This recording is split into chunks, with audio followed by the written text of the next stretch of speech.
চলতি বছর পবিত্র হজ পালন করতে বাংলাদেশ থেকে এখন পর্যন্ত অন্তত ৬২,৮৮৩ জন হজযাত্রী সৌদি আরবে পৌঁছেছেন। এর মধ্যে অন্তত ১০ জনের মৃত্যু হয়েছে। সোমবার ২৬শে মে হজ সম্পর্কিত সর্বশেষ বুলেটিনে এই তথ্য জানানো হয়েছে। এতে বলা হয় ১৬৩টি ফ্লাইটে ৬২,৮৮৩ জন হজযাত্রী সৌদি আরবে ইতিমধ্যে পৌঁছে গেছেন। হজ বুলেটিনে আরও বলা হয়, চলতি বছর হজ করতে গিয়ে এখন পর্যন্ত অন্তত ১০ জনের মৃত্যু হয়েছে। এর মধ্যে ৯ জন পুরুষ ও ১ জন নারী। প্রসঙ্গত, গত ২৯শে এপ্রিল বিমান বাংলাদেশ এয়ারলাইন্সের প্রথম ডেডিকেটেড ফ্লাইট ৩৯৮ জন হজযাত্রী নিয়ে সৌদির উদ্দেশ্যে যাত্রা করে। এর মধ্য দিয়ে চলতি বছরের হজের আনুষ্ঠানিক যাত্রা শুরু হয়, শেষ হবে আগামী ৩১শে মে।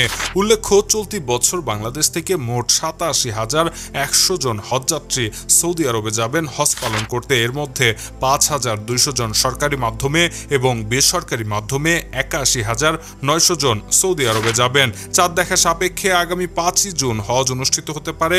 হজের আনুষ্ঠানিকতা শেষে ১০ই জুন ফিরতি ফ্লাইট শুরু হবে, শেষ হবে আগামী ১০ই জুলাই। Shahriar Alam, EBD news.